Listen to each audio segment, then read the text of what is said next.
Today in Cannabis News, the U.S. Congressional Research Service offers insight into the authority President Joe Biden has to federally legalize cannabis without congressional approval.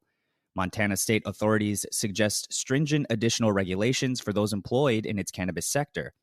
And the President of Uruguay considers broadening the right to buy cannabis to international travelers. It's Friday, November 5th, and this is your Trichomes Morning Buzz. Broadcasting live from the Trichomes.com studios in Southern California. It's time for your Morning Buzz. We bring you late-breaking news that keeps you up to date with what's happening in the cannabis industry. First up, the U.S. Congressional Research Service, or CRS, released a new report this week that looked into the topic, does the president have the power to legalize marijuana? The analysis found that President Joe Biden has the authority to give widespread clemency to anyone who has broken federal cannabis statutes. In addition, before relying on Congress to take action, his office may proceed with federal cannabis legalization.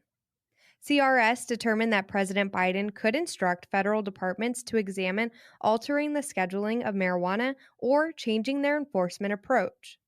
This involves getting federal regulators to begin the procedure of removing cannabis from the Controlled Substances Act, with no need for further congressional approval.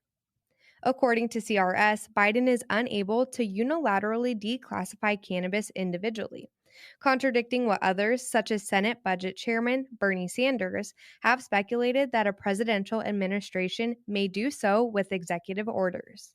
Next up, Montana state authorities are suggesting stringent additional regulations for those employed in its cannabis sector, which would make anybody who has had a criminal conviction in the last 3 years ineligible for work.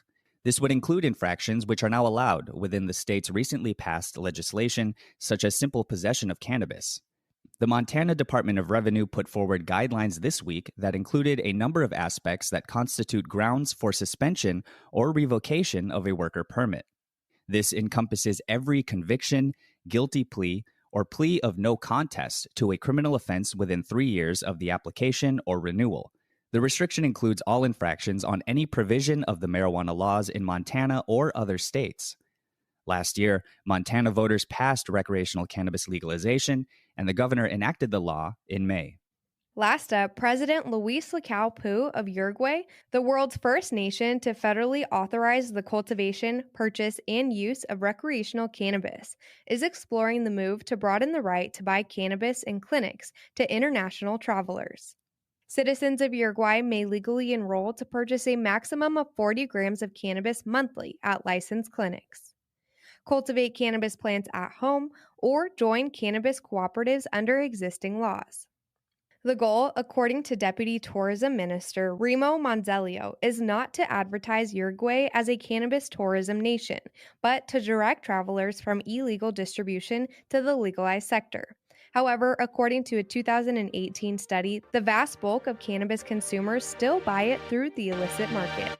That was today's Buzz. Thanks for listening. For more cannabis news and insights from industry professionals and a place to discuss these stories and others, visit Trichomes.com. And be sure to catch up with all of our other cannabis industry-related podcasts like Hash It Out, Tech and Cannabis, or the International Cannabis Conversation, wherever you get your podcasts. For Trichomes.com, I'm Devin Leal. And I'm RJ Balde. Have a great weekend.